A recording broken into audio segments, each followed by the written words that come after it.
Dinesh D'Souza himself. Dinesh, congratulations on a great video. This is a very new thing, I think. I mean, I'm a student of the left my whole life. I was not fully prepared to have a Marxism based on sexuality, sexual identity, sexual preference, and race. Marxism was always based on class. When did the change take place and why? Well, this is a fascinating story. As you say, Marx cared only about the economic or class division between, you may call it the rich and the poor, or more precisely between the working class and the capitalist class. And Marx thought that worldwide that was the only distinction that mattered. But interestingly, Marx had made all these predictions, including the prediction that there would be a working class revolt in the developed countries, in Germany, in France, in England, and so on. And when that didn't happen, the Marxists began to scratch their heads to figure out why.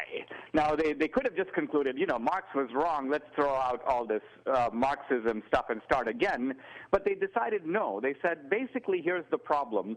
And the Italian communist named Antonio Gramsci was kind of the pioneer of this thinking. He said, look, the problem is that the working class goes to church. The problem is that the working class goes to school.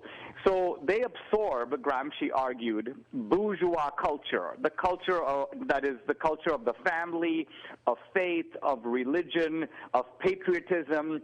So Gramsci said, we have to fight them there. We need to take over the universities. We need to take over the institutions of culture. We need to promote Marxist culture. And that will dissolve the sympathies of the working class for the bourgeois class.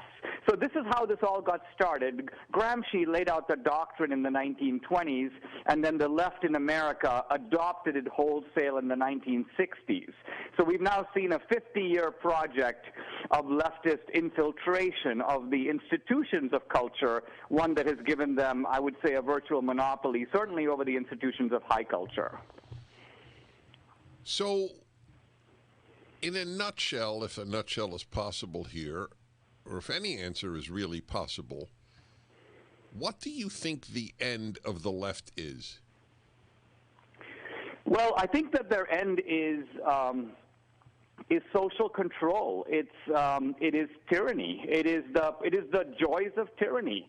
I mean, if we think of what dictators have aspired to since ancient times, it's the idea of having your foot or your thumb on everybody else's neck, because then not only can you lift their pocketbook and keep the proceeds for yourself, but you can direct their lives in all kinds of ways. So the Napoleonic ambition. Now, I think the difference is that in the ancient world, tyranny was somewhat limited because the reach of these kings was limited. They relied on the nobles to pay them all kinds of fees and so on to raise an army. But today, with modern technology, if you can create an alliance between government and the captains of industry, you can establish a regime of control that, old Napoleon would never dream of. So, you said you coined a phrase. Maybe it's not coined for you, but it was coined for me. The joys of tyranny, and that's very. I think that's very insightful. There is a gap between them and us that is unbridgeable. You and I and every conservative I know has no joy in controlling others. So where does this come from? I mean, I'm asking huge questions only because I so respect your mind. I don't even know if answers are fully available. Maybe it's built into certain people's natures. Where do you think it comes from? I have zero desire. I have a lot of bad desires. I have a sinful nature like others. But I have to admit, one of those sins is not a desire to control anybody. Well, I slightly disagree, and I don't disagree about you, but I mean I disagree that that there are two kinds of people in the world, the potential tyrants and the lovers of freedom. Let me put it a slightly different way. If somebody were to come to me and say, hey, Dinesh, you agree that good books improve people and bad books harm people, don't you? I would say, yes, I do agree. And then if they were to say, let's imagine a society where you, Dinesh, have complete control over every book that people read. You get to decide what they read, and all the bad books, in your opinion, will be destroyed forever and burned. Would that be an attractive proposition for you? I would have to confess, immensely so.